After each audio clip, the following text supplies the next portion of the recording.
The most recognized logo in sports came from a black creative director who watched his own idea get called a failure. Meet Jimmy Smith. This is day 23 of 28 days of black marketing logic that built the world. In 2008, Gatorade had a problem. It was a 40-year-old brand that dominated the sports drink category, having damn near 80% market share, but it was seen as functional and boring, just a drink on the sideline. Young consumers just weren't connecting with it. Meanwhile, competition was rising, but Jimmy understood how to turn a product into a cultural symbol, and that's exactly what he pitched for Gatorade. So he stripped Gatorade's full name and the lightning bolt and replaced it with the letter G. In certain places, G was a part of lingo. If something was considered dope, they'd call it G. And he saw that that single letter could carry the brand name and cultural weight at the same time. So he brought in Spike Lee to direct the launch spot.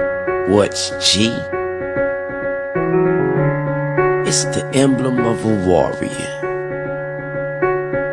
It's the swag of an athlete. The first ads showed just a giant G with no explanation and pure mystery. And the day it aired, G became the #1 search term on Google. But the numbers didn't cooperate. Sales dropped 17% that year, and the market share dipped about 4.5 points. Critics said consumers were confused because they didn't know what the G stood for. Some said pulling a Gatorade name off sideline coolers was a mistake. The press called it a rebranding failure with the early numbers. But for anybody that's really in the field in this industry, you understand vision. And sometimes the vision doesn't always show up immediately. Jimmy Smith had just put one of the boldest creative bets in advertising history on the table, and the early numbers said it didn't work. But the thing is, Gatorade kept the G on every bottle. By 2010, they built the entire G series around it. Prime, Perform, Recover, and volumes bounced back 15%. Because Jimmy Smith didn't just make a campaign, he gave a 40-year-old brand a new identity. And even today, 17 years later, that G is still the logo on every bottle you ever grabbed out of a cooler, off a sideline, or from a gas station fridge. That's vision.